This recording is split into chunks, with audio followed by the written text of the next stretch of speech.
السلام عليكم ورحمة الله وبركاته. ازيكم عاملين ايه؟ يا رب تكونوا في احسن صحة وفي احسن حال. النهاردة هنعمل وصفة حلوة قوي مع بعض من المقرمشات.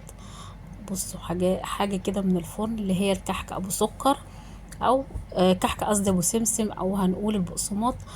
هو زي البقسماط بالظبط، بس هو طبعا في زيادة بيض وحطينا له لبن. البقسماط بيتعمل بمية ودقيق وبس.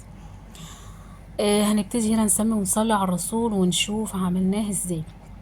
انا دايما بجيب لكم الوصفات السهله اللي ما بتاخدش وقت وكمان بتكون اقتصاديه الى حد ما. هنبدا هنا نحط بيضه وعليها طبعا فانيليا.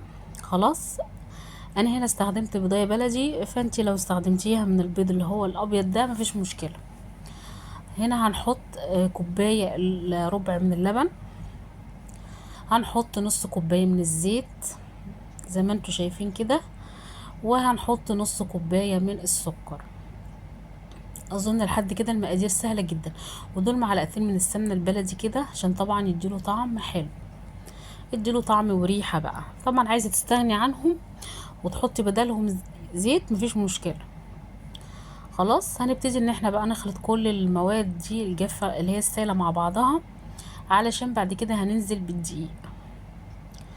هنحط نص كيلو من الدقيق، عليه معلقتين صغيرين من البيكنج باودر، عليه معلقه صغيره من الملح. طبعا نزلت بيهم زي في البولة كده، وابتديت اعجن العجينة.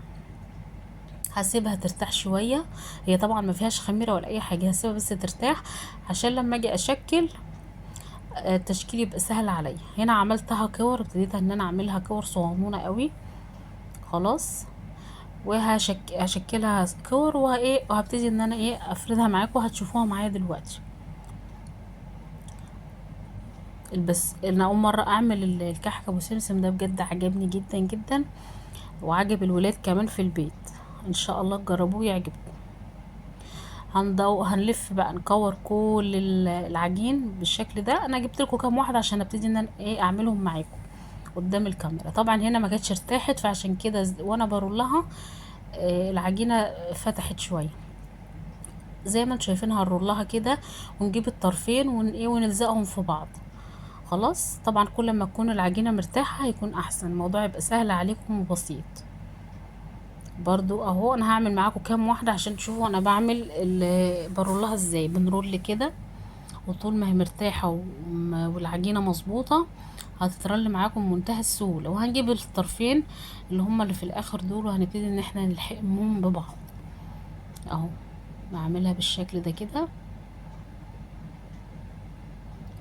انا بشكر كل حبايبي اللي اشتركوا عندي في القناه الفتره اللي فاتت. يا رب دايما اكون عند حسن ظنكم، وكمان يا رب ان شاء الله نقدم مع حاجات احسن واحسن مع بعضنا. يا رب تكون القناة بتاعتي بتعجبكم والوصفات كمان بتعجبكم.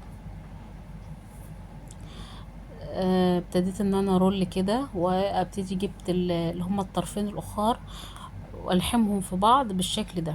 هنا جبت نص كوباية من اللبن، عليها بيضاية وعليها فانيليا وحبة من السمسم كده، ونزلت بقى اللي هما الحلقان بتاعة البقسماط في اللبن والبيض بشوكة كده، واشيله وابتدي انزل بيهم في السمسم.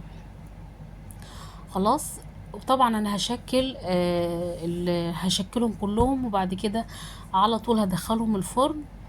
خلاص، على درجة حرارة بقى 180 او 150 على حسب الفرن بتاعك. لو عالي خليه على 150، لو واطي يبقى على 180، لحد طبعا عايزينه يقرمش ويفضل في الفرن لحد ما يقرمش.